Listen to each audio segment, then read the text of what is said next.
বর্তমান যুগে বহুল ব্যবহৃত একটি প্রবাদ বাক্য টাইম ইজ মানি। প্রবাদ বাক্যটি যদি সত্যি হয় তাহলে নতুন এই প্রযুক্তি আপনার টাকাকে বাড়িয়ে দ্বিগুণ করে দেবে। বিষয়টি সহজ করে বলি, আকাশপথে লন্ডন ও নিউ ইয়র্কের দূরত্ব ৫,৫৫৯ কিলোমিটার। বিমানে করে বর্তমানে এই দূরত্ব অতিক্রম করতে ৭ ঘন্টা থেকে ৮.৫ ঘন্টা পর্যন্ত সময় লাগে। নতুন প্রযুক্তি সেই সময়টাই অর্ধেক করে দেবে। বুম সুপারসনিক সংস্থা এই ব্যবস্থাই করেছে। এই সংস্থার তরফে এমন একটি বিমানের নকশা তৈরি করা হয়েছে যা মাত্র ৩.৫ ঘন্টায় ব্রিটেন থেকে সোজা আমেরিকায় পৌঁছে দেবে যাত্রীদের। এই বিমানটির নাম রাখা হয়েছে ওভারচার। বিশ্বের দ্রুততম বিমান 747 এবং কনকর্ডকেও গতিবেগের নিরিখে ছাপিয়ে গিয়েছে এই বিমানটি। বুম সুপারসনিক সংস্থার কর্মীরা মজার ছলে বলেছেন, কনকর্ড ও 747 বিমান দুটির সন্তান হলে তা ওভারচার হতো।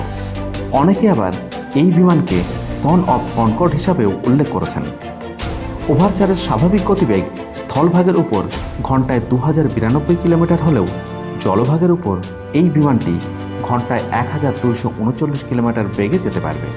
বুম সুপারসনিক সংস্থার দাবি, মোট ৫১ বার নকশা পরিবর্তন করার পর এই বিমানটির ৯৬ মিলিয়ন ঘন্টা জুড়ে সিমুলেশন টেস্ট এবং ৫টি উইন্ড টানেল টেস্ট করা হয়েছে।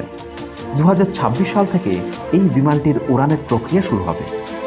২০২৯ সালে প্রথম যাত্রী নিয়ে ওড়া শুরু করবে ওভারচার, এমনই পরিকল্পনা রয়েছে সংস্থার।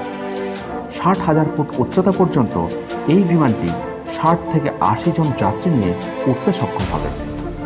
বুম সুপারসনিক সংস্থার প্রতিষ্ঠাতা ও সিইও ব্লেক স্কল জানিয়েছেন, বিমান পরিবহন জগৎ গত কয়েক দশকে এত বিশাল উন্নতি দেখেনি।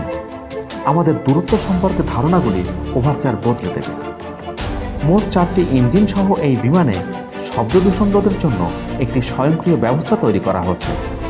সংস্থার দাবি, গতিবেগ ও নিরাপত্তার দিক দিয়ে বিচার করলে এই বিমানটি বিশ্বের দ্রুততম বিমান হতে চলেছে।